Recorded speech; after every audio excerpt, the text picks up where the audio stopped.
So I do a quick Radha Madhav, then we'll have a class.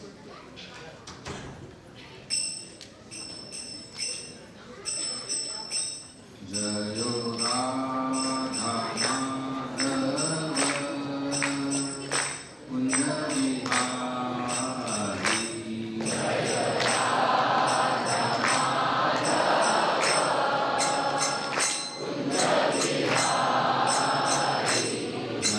Radha Madhav Kunja Bihari.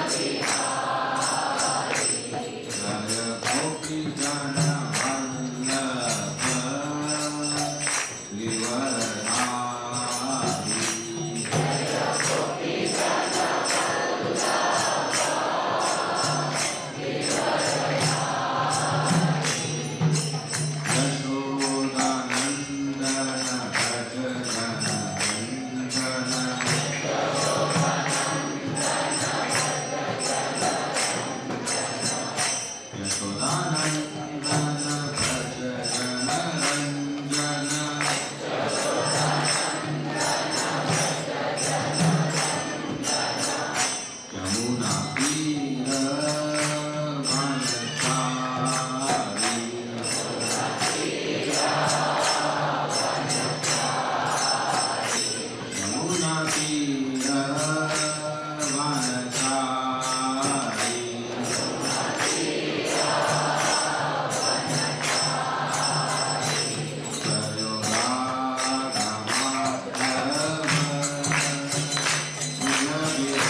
Madhav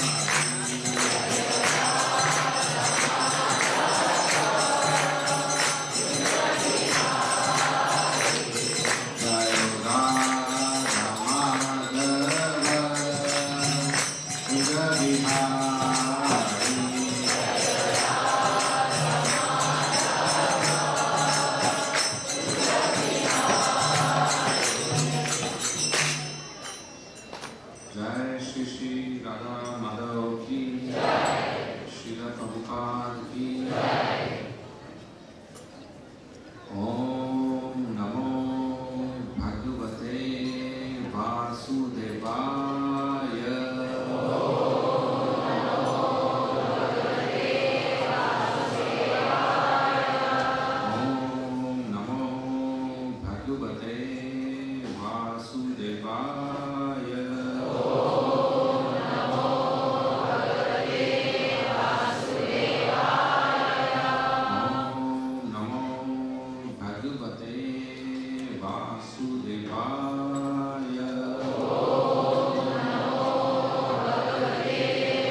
Now when you all go down from here, you don't become avatar.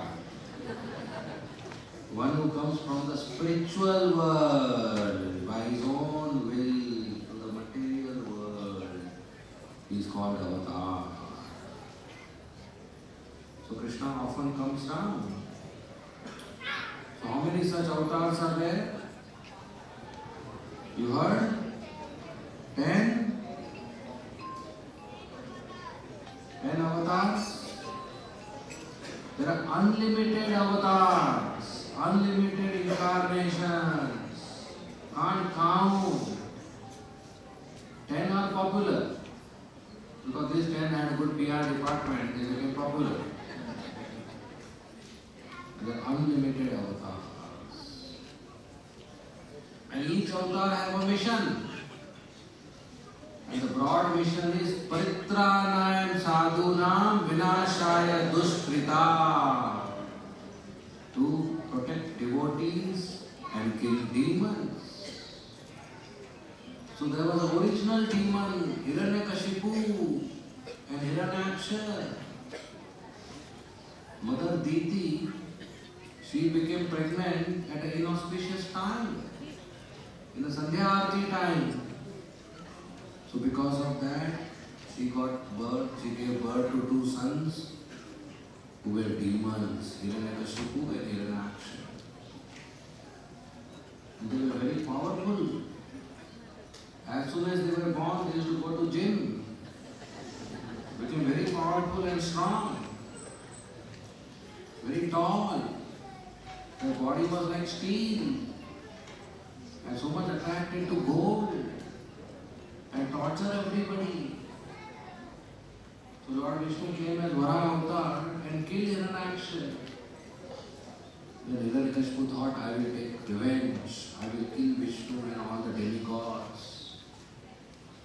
So he sent his associate demons to Earth planet to destroy everything. And he himself went to Mandarachala Parvat to do tapasya, to get a boon from Lord Brahma that nobody can kill him.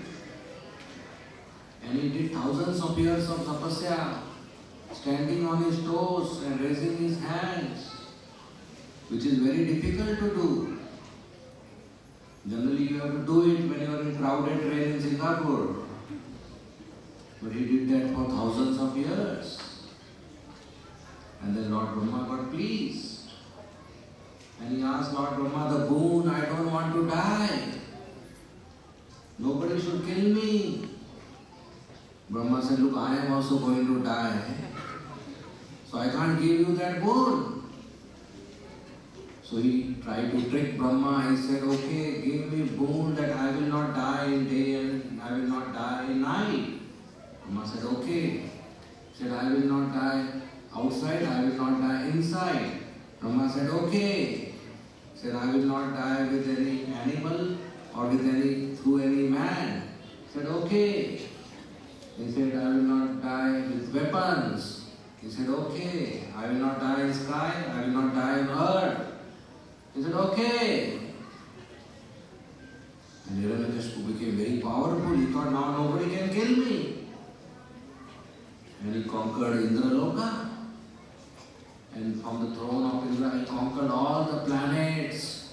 And he became the master of almost whole universe. And he's so powerful sitting on the throne of Indra. Most of the time his eyes would be red because he would drink so much liquor. And because he would drink so much liquor, frequently he would go to washroom. And he will go to the washroom from his throne on a palanquin, not walking. And demigods had to lift that palanquin. He used demigods as his servants to lift the palanquin when he is going to toilet.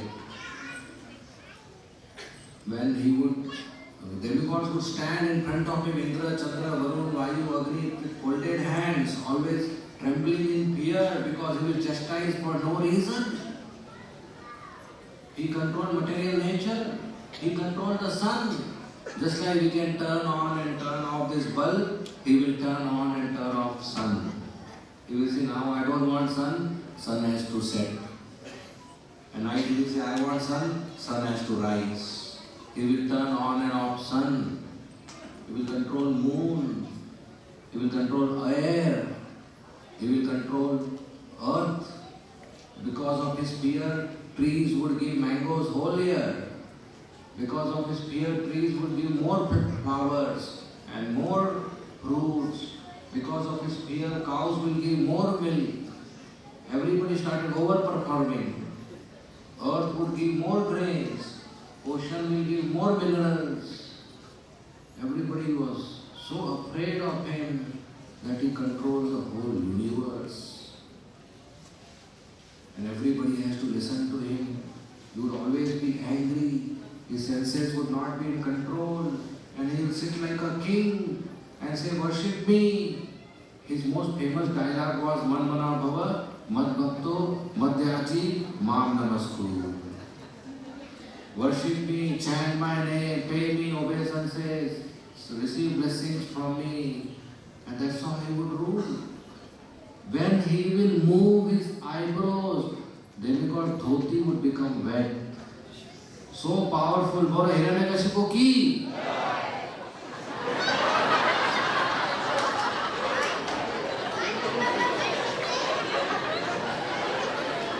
Hiranyakashipu died millions of years before, but even today in Singapore we have his devotees.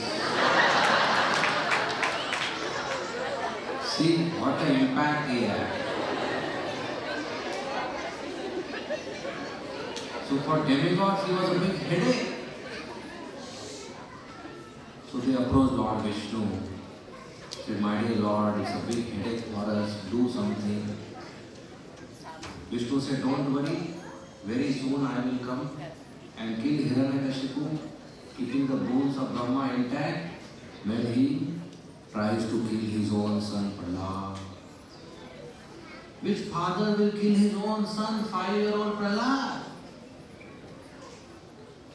But Prahlad is such a nice boy, such a pure devotee, always respectful to his superiors, very friendly to his equals, very compassionate to all other demons, very gentle and truthful, honest, clean, always in ecstasy. Just like a child in the lap of the mother doesn't know what is happening around, he's just playing. So Prahlad would always be in ecstasy, in Krishna prem. He will not know when is eating happening, when is evacuation happening, when is sleep happening, when is breathing happening. He would not know anything. He would just laugh and cry in love of Krishna. So when he was 5 years, Hiranyakashipu sent him to school of Shukracharya. And there, Shukracharya's son, Sanda and Amarka, they were teaching him. And they had many courses. They had a master in meat eating and doctorate in gambling and all such courses they had, master in illicit sex, all sinful courses they had. They would teach Prahlad. Prahlad never liked this education, but he was obedient to his teachers, so he would study, but he would never like. So one day, at the end of the term, he came home and his mother decorated him nicely and he went and paid obeisances to Hiranyakashipu. Hiranyakashipu so lovingly picked up Prahlad on his lap and he said, my dear Prahlad, tell me whatever you remember, what you learned from your teachers, you tell me. Prahlad son is making an inquiry, submissive inquiry, that what he learned he should answer. And Prahlad said, I learned the best education, the best knowledge, that the goal of life is to worship Krishna. Hiranyakashipu used to consider Krishna, Vishnu as his enemy. He became angry. He called Sanda and Amarka. He said, what are you teaching? You are teaching him about the enemy. Sanda and Amarka said, no, we are not teaching him. We are teaching him our regular syllabus. They said, how does he know then? Maybe some devotees from Gita Reading Society are coming and teaching him, you guard the gate properly and don't allow anybody, this Vaishnavas, they will come in disguise and spoil the children. They said, okay. So they again took Prahlad in the school and they told him, my dear Prahlad, tell us the name of that traitor who came in the school and taught you this knowledge. Tell us his name. He is our enemy. And Prahlad was surprised. He said, you both are Brahmanas and you talk about friend and enemy? For me there is no friend, no enemy, and nobody taught me. I am naturally getting attracted to Vishnu. I naturally have bhakti for Vishnu. So again, next term they started teaching him their syllabus and he passed out with good marks. So they thought now he is rectified. Now he is a good demon. He got spoiled by becoming a devotee, but now he is a demon, so all good. They again sent him to palace. Again he went to Hiranyakashipu, his father, and paid obeisances. Hiranyakashipu picked him on his lap, embraced him, kissed him, and smelled his head. And he said, my dear Prahlad, tell me the best thing you have learned. And Prahlad says, Shravanam, Kirtanam, Vishnu, Smaranam, Padasevanam, Chanam, Vandanam, Dasyam, Sakyam, Atmanivedanam. These are the 9 ways to do bhakti, and we should do bhakti and go to the forest, go to Vrindavan and do bhakti there. Hiranyakashipu got so angry, he threw Prahlad on the ground. He said, who has spoiled this boy? He called Sandhya and Amalka. He said, what are you doing? I told you guard your school.